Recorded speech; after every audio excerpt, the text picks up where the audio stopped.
My name is Lauren Whitaker. I'm 29 years old and I live in Savannah, Georgia.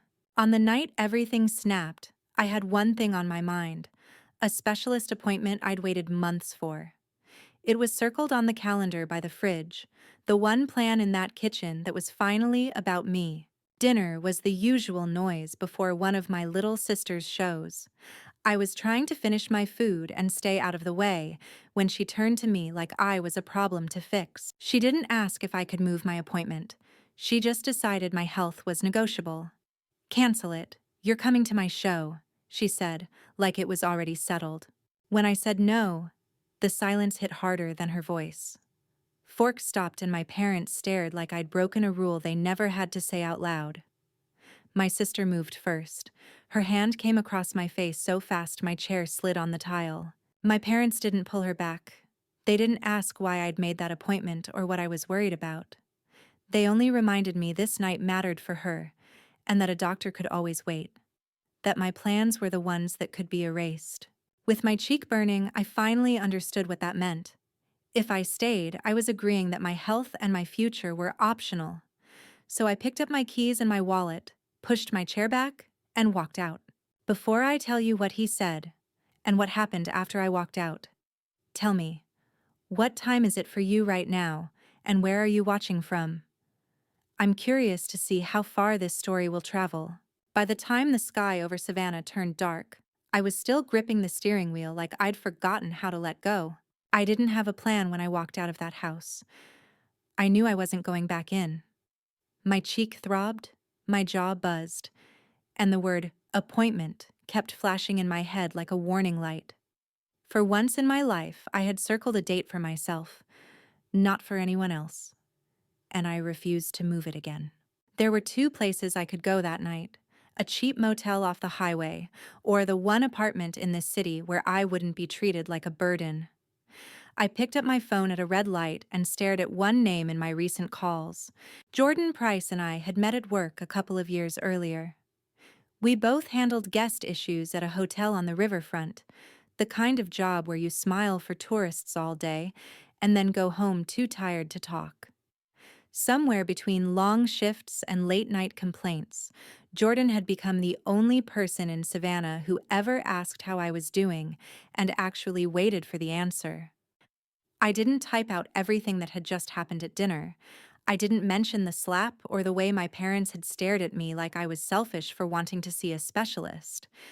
I sent one short message asking if Jordan's offer from months ago still stood. The one about the couch being open if I ever needed to get out. The reply came back quickly. A simple confirmation and an apartment number. That was enough. I drove across town with the kind of numb focus you get when the breakdown has to wait. Walking into Jordan's building felt like stepping out of the role I'd been stuck in my whole life.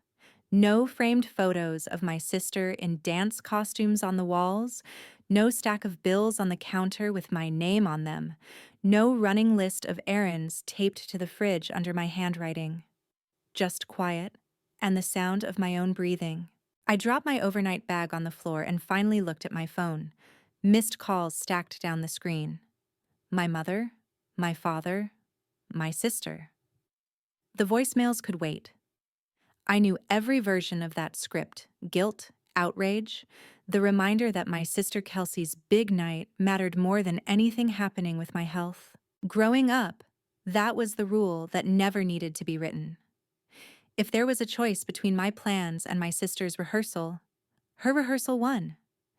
If there was money for either my car insurance or her new costume, my card went on hold and the costume got ordered. When I moved back home after college, for a few months, it turned into years of covering utilities and loan payments, while everyone talked about how lucky Kelsey was to have talent. The appointment I'd booked wasn't a casual checkup.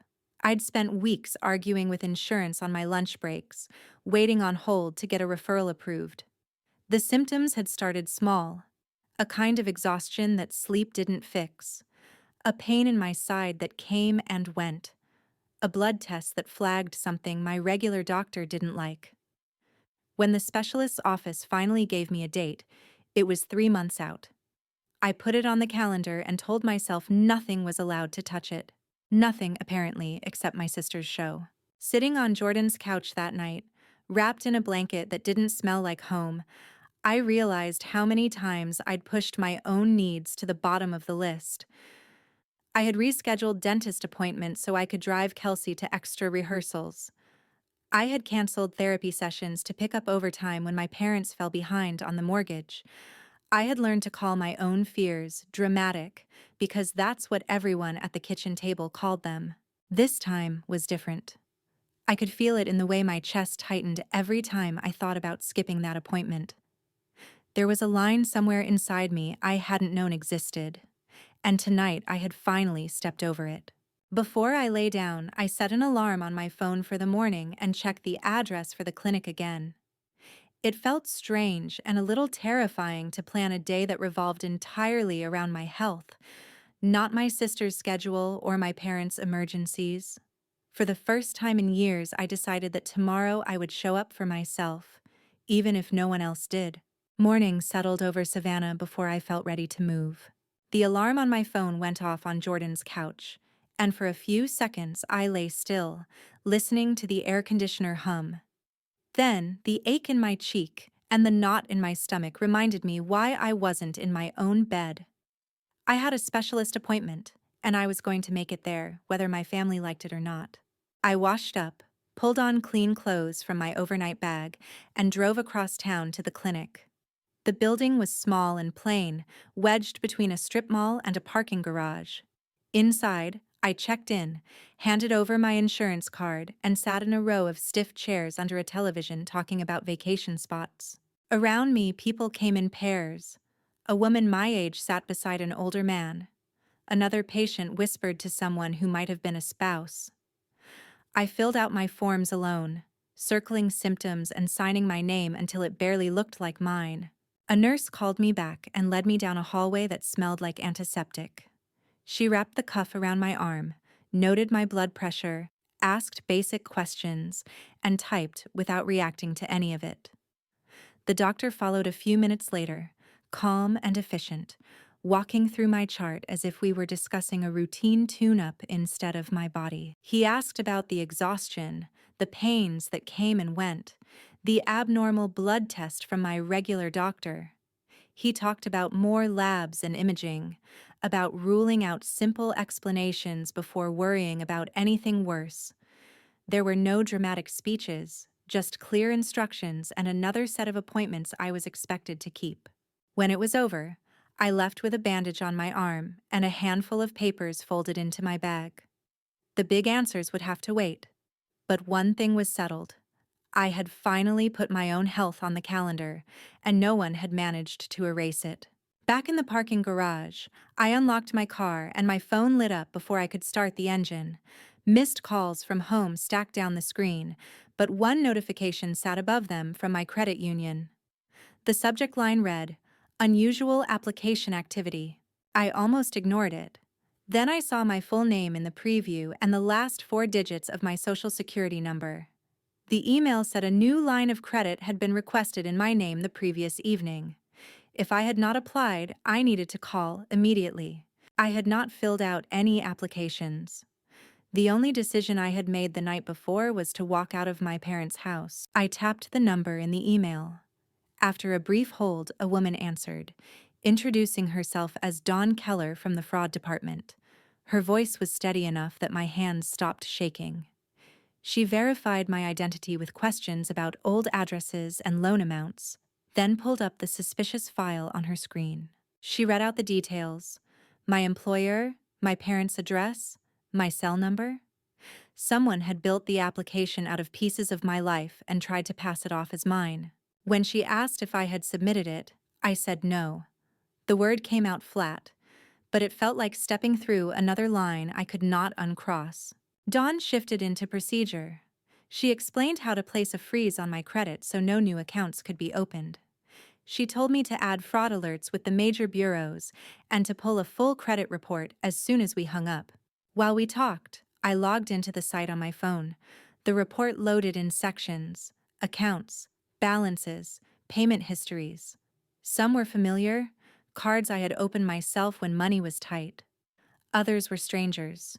A store account tied to a dancewear company I had never used, a financing plan for sound equipment, a travel card with charges to cities that matched the stops on my sister's recent shows. Every one of them carried my name and my social security number. By the time I reached the bottom of the report, the balances on those unfamiliar lines added up to more than I had earned in several years. I stared at the totals, the bandage on my arm itching under my sleeve, and listened as Dawn outlined the next steps. When the call ended, I stayed in the driver's seat with the engine off, my phone warm in my hand and my lab orders on the passenger seat. In one morning, my health and my credit had both become emergencies. I could no longer postpone or sacrifice for anyone else's plans. Late in the day, the heat in Savannah pressed against my windshield as I pulled out of the clinic parking lot. The credit report was still open on my phone. Lines of debt marched down the screen beside my name. Dancewear, sound equipment, travel charges that matched my sister's show schedule. None of it belonged to me, but it all sat on my record. As long as my life was tied to that house, I was exposed. My documents, my mail, every piece of information someone could turn into another account was still sitting in their drawers. If I wanted any chance at cleaning this up, I had to start by taking those things back. I drove to my parents' street with the air conditioning high and my jaw tight. At the front door, my key turned halfway and stopped against the locked deadbolt. I stood there, hand on the knob, then rang the doorbell. Footsteps came down the hall. The door opened a few inches. My mother filled the gap, one hand on the wood. Her eyes flicked from my face to the folder under my arm and the overnight bag on my shoulder. She did not step aside. I told her I was there for my documents and my mail, and that I would come back for the rest of my things another time. I kept my tone steady, like I was negotiating a checkout at the hotel. My father moved in behind her, looking over her shoulder. He asked why I was making a scene over finances when everything was still under one roof. He reminded me they had taken me back in after college when I could not afford my own place. I thought about the years of mortgage payments I had made and the balances I had just seen. I said there were accounts in my name that I had never authorized. I said my credit was now frozen and any new applications using my information would trigger alerts. My mother's expression hardened. She said I was being dramatic, that families used the most stable name for applications all the time, that it was easier that way. She called it family business and said dragging banks into it was a betrayal. Movement on the stairs caught my eye. My sister Kelsey leaned against the banister in rehearsal clothes, makeup half done. Annoyance flashed across her face the moment she saw me. She said this was the worst possible time for drama, that important people were watching her shows, that I was risking everything she had worked for. She did not ask why my bank thought someone was pretending to be me. I did not explain further. I had spent years justifying every decision in this hallway, and nothing had ever changed. I simply repeated that I wanted my documents and the mail with my name on it. Then I nodded toward the small table by the stairs where a stack of envelopes sat. My mother hesitated, then opened the door a little wider and stepped sideways without letting me pass the threshold. She sorted through the pile while I watched the wall behind her. Photos of Kelsey on stage covered most of it. My own picture from college graduation was half hidden near the bottom. She shoved a bundle of envelopes into my hand so sharply that some of them bent. She said if I kept talking to banks and investigators, I should not expect to come back and find my room waiting. My father added that walking away from their support meant walking away from the family. I told them that accounts in my name were my responsibility, and that was why I would not let anyone else open or use them again. I said I would not pay for debts I had never agreed to, and I would not stay in a house where my health and identity were treated as bargaining chips. They wanted to know where I planned to go and how I thought I would manage without them. I did not offer an answer. Nothing I said would make them see me as anything but a resource they were losing. I shifted the folder higher under my arm, held the envelopes against my chest, and stepped back off the porch. The door closed with a sharp final sound. In the car, my hands shook as I set the mail on the passenger seat. It was a thin stack, but it held what I needed to start over. Proof of who I was, and the first real distance between me and the house that had never treated me like a daughter. A few days later, the clinic called while I was sitting at Jordan's kitchen table. The mail from my parents' house was spread in front of me beside the credit report Dawn had helped me download. Envelopes with my name sat next to a notepad where I had started a list of accounts to dispute and numbers to call. I was trying to turn a pile of damage into tasks I could finish. When my phone lit up with the clinic's number, the room felt smaller. A nurse confirmed who I was and transferred me to the doctor. His voice stayed even as he walked through my results, mentioning markers and scans I barely understood. Then he used a word that did not need translation. He said the abnormal cells were consistent with a blood cancer that needed treatment. Rest would not fix it. Time would not quietly remove it. He outlined imaging, more labs, and a referral to an oncologist in the city. Chemotherapy was likely. He talked in terms of months. I wrote as he spoke, pressing the pen so hard it nearly tore the paper. When the call ended, the kitchen fell silent again. On the table, the list of financial steps I had made now sat beside a new column. Appointments to book and documents to bring. Jordan came in from the hallway, took one look at my face, and sat across from me. I did not say the word the doctor had used, but it hung between us anyway. They asked what would happen next. I said there would be more tests and then treatment. I added that I would need time away from work and that the bills would keep arriving regardless. That afternoon, I called the number on the back of my insurance card. A representative explained deductibles, out-of-pocket maximums, and what the plan covered for oncology care. The figures were high even with coverage. While she talked, I kept seeing the unauthorized balances on my credit report. My job at the hotel had never felt important until I realized how much I would need it. After my shift, I asked my manager, Ms. Alvarez, for a few minutes in her office. I told her I had been diagnosed with something serious and would need flexibility for treatment. She listened without interrupting, asked what the next few months might look like, and mentioned medical leave options the company could offer. In the evenings, between shifts and phone calls, I followed the steps Dawn had outlined. I filled out identity theft affidavits, listed account numbers, and printed statements that showed purchases I had never made. I slid everything into a folder that grew thicker each night. The calls from my parents did not stop. Some messages were sharp, accusing me of turning small financial favors into crimes. Others sounded almost gentle. My mother said the bank had called about frozen applications and closed cards. She said I had overreacted and should come back so we could fix the misunderstanding together. She did not ask how my tests had gone. My sister's voice came later, in a voicemail that landed while I was folding laundry in Jordan's living room. Kelsey did not mention my health at all.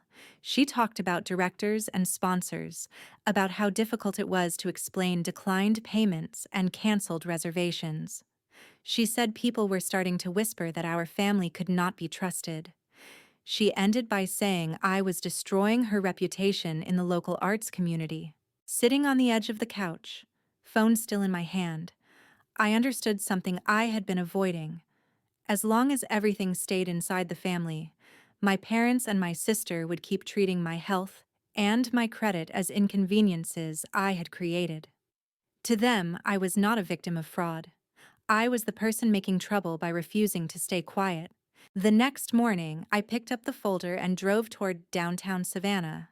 Instead of turning toward my parents' neighborhood, I parked in front of a low brick building with a small sign that read, "Police." Inside, a clerk at the front counter handed me a form and asked why I was there. I said I needed to report identity theft. She slid a pen across the desk. I sat down to put the story of my life into boxes and lines on a page. When an officer called my name and led me into a smaller room to talk, I set the folder on the table between us and opened it. For years, my family had insisted our problems were private. Now, sheet by sheet, I was turning those secrets into evidence. The report did not disappear into a drawer. Within a week, I got a call from a number I did not recognize. The officer introduced himself as Detective Reed from Financial Crimes. He said my case matched other complaints tied to the same address and asked if I could come in with my documents so they could add them to the file. I took the folder back to the station and sat in another small room with a recorder on the table. Detective Reed asked when I had moved back home, who handled the bills, whose names were on which accounts. He was patient, but he did not soften the words he used. He called it fraud. He called it identity theft. Hearing those terms from someone in uniform made it harder to pretend this was just a misunderstanding. He slid a printout across the table. Transactions from one of the store accounts ran down the page. Costume orders, lighting rentals, travel bookings around Kelsey's performance dates. My name sat at the top of each sheet, but the deliveries went to my parents' house and the studios where my sister rehearsed. When I left the station, the streets looked the same, but the story I had grown up with did not. From the outside, it looked like a plan. In the following days, letters began to arrive at Jordan's apartment. Creditors acknowledged my disputes and confirmed that investigations were open. Some lines of credit were placed on hold. Others were closed while they sorted out who owed the balances. At the same time, the messages from my parents shifted. My mother left a voicemail saying collection notices had started coming to the house and accusing me of abandoning them with debt they could not handle.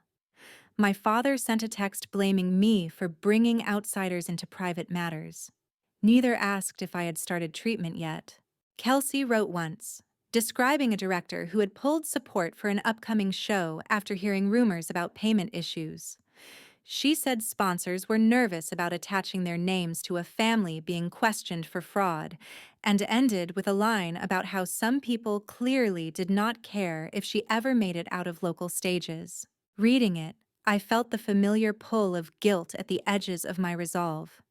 For years, I had backed down at that point, telling myself that sacrificing a little more would keep the peace. This time, the numbers on my credit report and the doctor's voice on the phone left no room for that story. At Dawn's suggestion, I made an appointment with a legal aid clinic downtown.